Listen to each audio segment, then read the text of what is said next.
Reading through the Bible in 1 year, English Standard Version.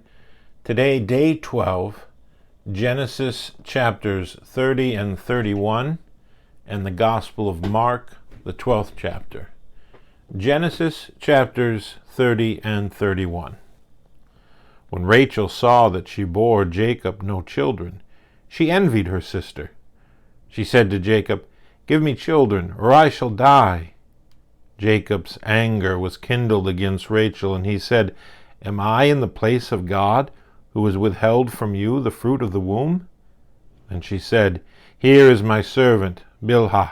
Go in to her, so that she may give birth on my behalf, that even I may have children through her."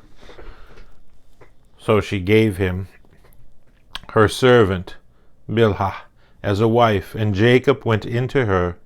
And Bilhah conceived and bore Jacob a son. Then Rachel said, "God has judged me, and has also heard my voice and given me a son." Therefore she called his name Dan. Rachel's servant Bilhah conceived again and bore Jacob a second son. Then Rachel said, "With mighty wrestlings I have wrestled with my sister and have prevailed." So she called his name Naphtali. When Leah saw that she had ceased bearing children, she took her servant Zilpah and gave her to Jacob as a wife. Then Leah said, "Good fortune has come." So she called his name Gad. Leah's servant Zilpah bore Jacob a second son. And Leah said, "Happy am I, for women have called me happy." So she called his name Asher. In the days of wheat harvest, Reuben went and found mandrakes in the field and brought them to his mother Leah. Then Rachel said to Leah, "Please give me some of your son's mandrakes." But she said to her, "Is it a small matter that you have taken away my husband? Would you take away my son's mandrakes also?" Rachel said, "Then he may lie with you tonight in exchange for your son's mandrakes." When Jacob came from the field in the evening, Leah went out to meet him and said, "You must come in to me, for I have hired you with my son's mandrakes." So he lay with her that night. And God listened to Leah, and she conceived and bore Jacob a fifth son. Leah said, "God has given me my wages because I gave my servant to my husband." So she called his name Ishchar. And Leah conceived again, and she bore Jacob a sixth son. Then Leah said, "God has endowed me with a good endowment. Now my husband will honor me because I have borne him 6 sons." So she called his name Zebulun. Afterward she bore a daughter and called her name Dinah.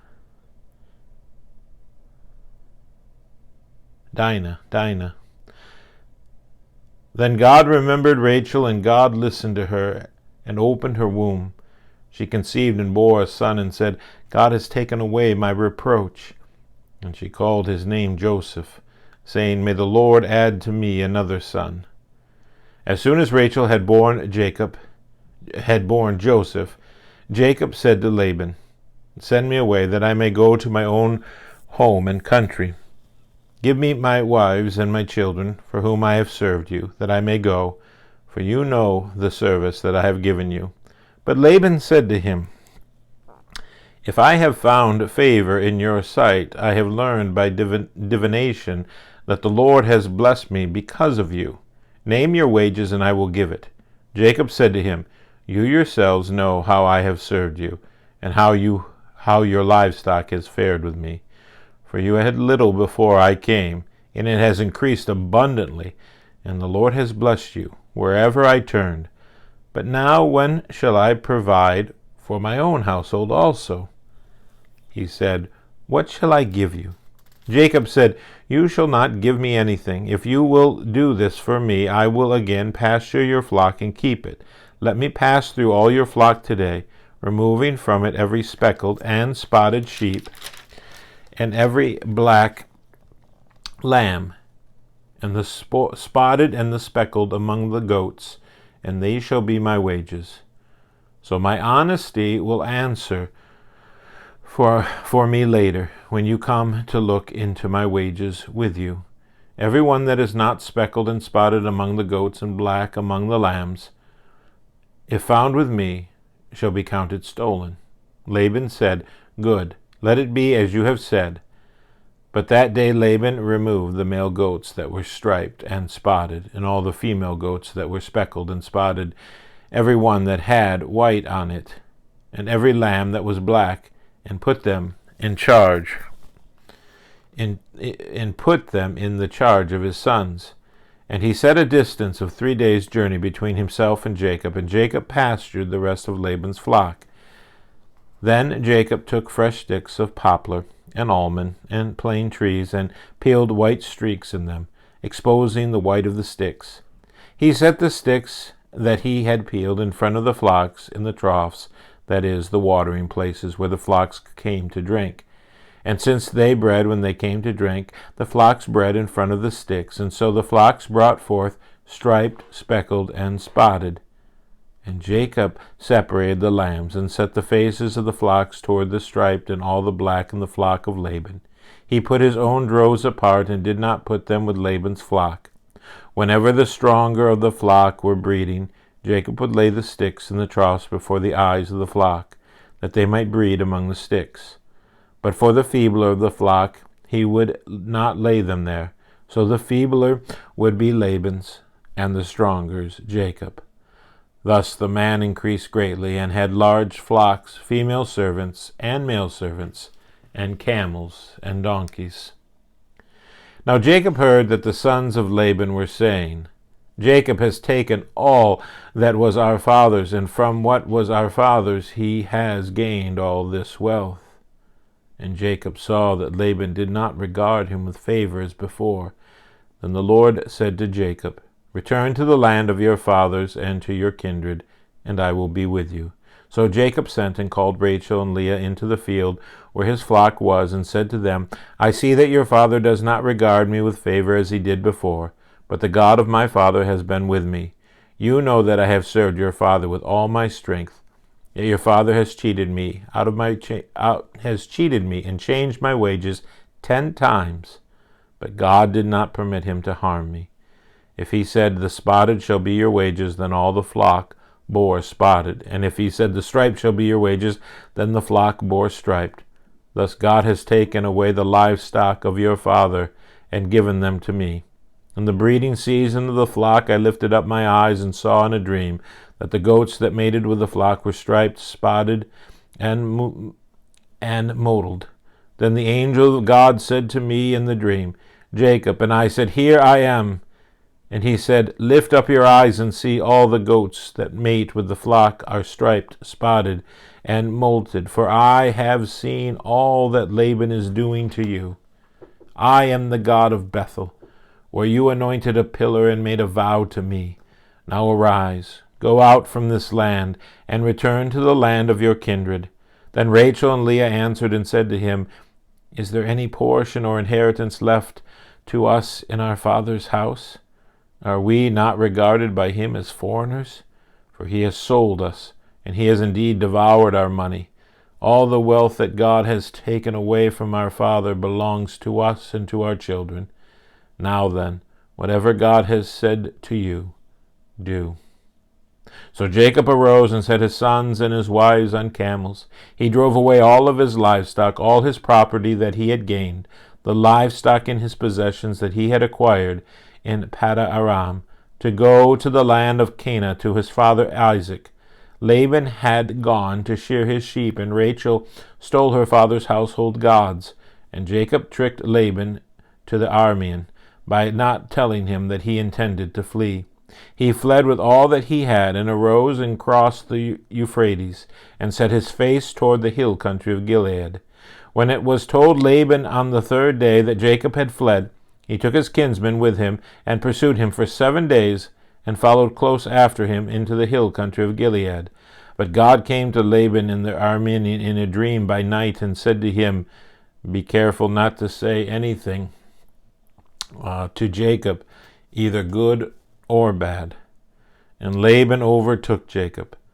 Now Jacob had pitched his tent in the hill country, And Laban with his kinsmen pitched tents in the hill country of Gilead. And Laban said to Jacob, What have you done, that you have tricked me and driven my daughters like captives of the sword? Why did you flee secretly and trick me, and did not tell me, so that I might have sent you away with myrrh and songs, with tambourine and lyre? And why did you not permit me to kiss my sons and my daughters farewell? Now you have done foolishly. It is in my power to do you harm. But the God of your father spoke to me last night, saying, Be careful not to say anything to Jacob, either good or bad. And now you have gone away, because you longed greatly for your father's house. But why did you steal my gods? Jacob answered and said to Laban, Because I was afraid, for I thought that you would take your daughters from me by force. Anyone with whom you find your gods shall not live. In the presence of our kinsmen, point out what I have that is yours, and take it. Now Jacob did not know that Rachel had stolen them. So Laban went into Jacob's tent, and into Leah's tent, and into the tent of the 2 female servants, but he did not find them. And he went out of Leah's tent and entered Rachel's. Now Rachel had taken the household gods and put them in the camel's saddle and sat on them. Laban felt all about the tent, but did not find them. And she said to her father, Let not my lord be angry that I cannot rise before you, for the way of women is upon me.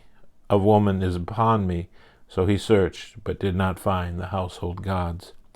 Then Jacob became angry and berated Laban. Jacob said to Laban, What is my offense?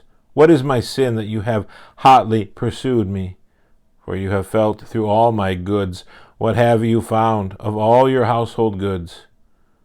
Set it before my kinsmen and your kinsmen, that they may decide between us 2. These 20 years I have been with you. Your ewes and your female goats have not miscarried, and I have not eaten the rams of your flocks. What was torn by wild beasts I did not bring to you. I bore the loss of it myself. From my hand you required it, whether stolen by day or stolen by night. There I was, by day the heat consumed me, and the cold by night, and my sleep fled from my eyes. These 20 years I have been in your house. I have served you 14 years for your 2 daughters, and 6 years for your flock, and you have changed my wages 10 times.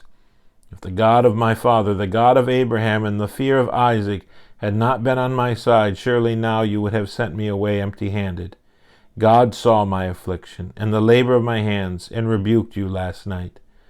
Then Laban answered and said to Jacob, The daughters are my daughters, the children are my children, the flocks are my flocks, and all that you see is mine. But what can I do this day for these my daughters, or for their children whom they have borne? Come now, let us make a covenant, you and I, and let it be a witness between you and me. So Jacob took a stone and set it up as a pillar. And Jacob said to his kinsmen, Gather stones. And they took stones and made a heap, and they ate there by the heap. Laban called it Jirgasahata, but Jacob called it Gilead. Laban said, This heap is a witness between you and me today. Therefore he named it Gilead and Mizpah, for he said, The Lord watched between you and me when we were out of one another's sight. If you oppress my daughters, or if you take wives besides my daughters, although no one is with us, see, God is witness between you and me. Then Laban said to Jacob, See this heap and this pillar which I have set between you and me. This heap is a witness, and the pillar is a witness, that I will not pass over this heap to you, and you will not pass over this heap and this pillar to me, to do harm. The God of Abraham and the God of Nahor, the God of their father, judge between us. So Jacob swore by the fear of his father Isaac, and Jacob offered a sacrifice in the hill country, and called his kinsmen to eat bread. They ate bread and spent the night in the hill country. Early in the morning, Laban arose and kissed his grandchildren and his daughters and blessed them. Then Laban departed and returned home. Now the Gospel of Mark, the 12th chapter. Mark chapter 12. And Jesus began to speak to them in parables. A man planted a vineyard and put a fence around it and dug a pit for the winepress and built a tower and leased it to tenants and went into another country. When the season came, he sent a servant to the tenants to get from them some of the fruit of the vineyard. And they took him and beat him and sent him away empty-handed. Again he sent to them another servant, and they struck him on the head and treated him shamefully.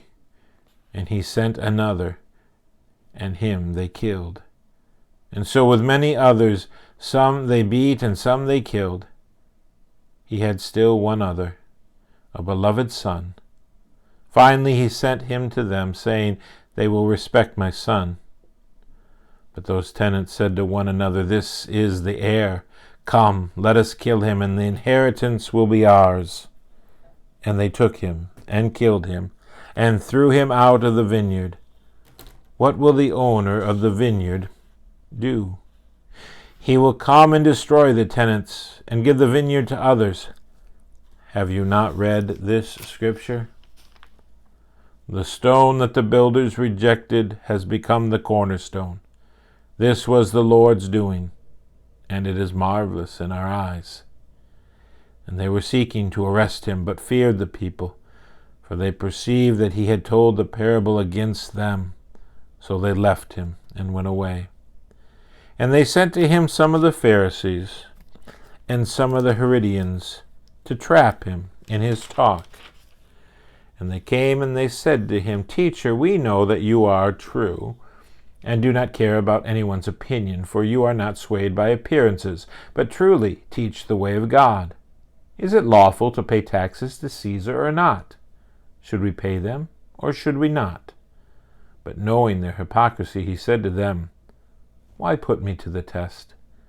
Bring me a denarius, and let me look at it." And they brought one, and he said to them, "Whose likeness and inscription is this?" They said to him, "Caesar's." Jesus said to them, "Render to Caesar the things that are Caesar's, and to God the things that are God's." And they marveled at him. And the Sadducees came to him, who say that there is no resurrection. And they asked him a question, saying, "Teacher, Moses wrote for us that if a man's brother dies and leaves a wife but leaves no child, the man must take the widow and raise up offspring for his brother. There were 7 brothers. The first took a wife, and when he died, left no offspring. And the second took her and died, leaving no offspring. And the third likewise. And the 7 left no offspring. Last of all, the woman also died. In the resurrection, when they rise again, whose wife will she be? For the 7 had her as wife." Jesus said to them, "Is this not the reason you are wrong, because you know neither the Scriptures nor the power of God? For when they rise from the dead, they neither marry nor are given in marriage, but are like angels in heaven. And as for the dead being raised, have you not read in the book of Moses, in the passage about the bush, how God spoke to him, saying, 'I am the God of Abraham, and the God of Isaac, and the God of Jacob'? He is not God of the dead, but of the living. You are quite wrong."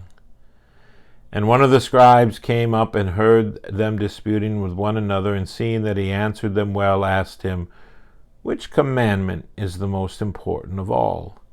Jesus answered, "The most important is, 'Hear, O Israel, the Lord our God, the Lord is one, and you shall love the Lord your God with all your heart, and with all your soul, and with all your mind, and with all your strength. The second is this, you shall love your neighbor as yourself.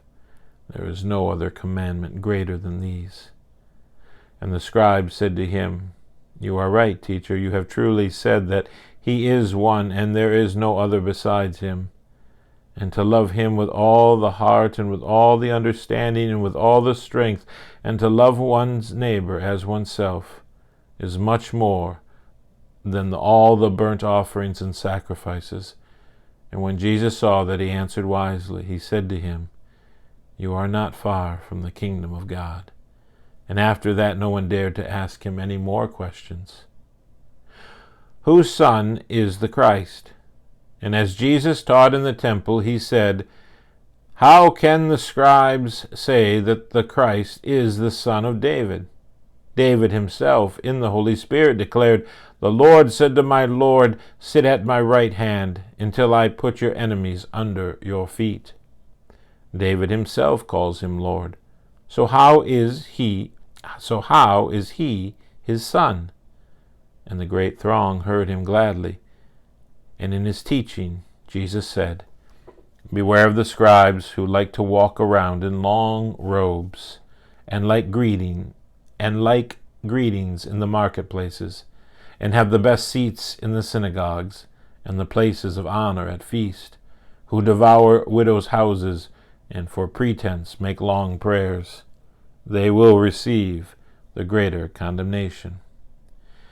And he sat down opposite the treasury and watched the people putting money into the offering box.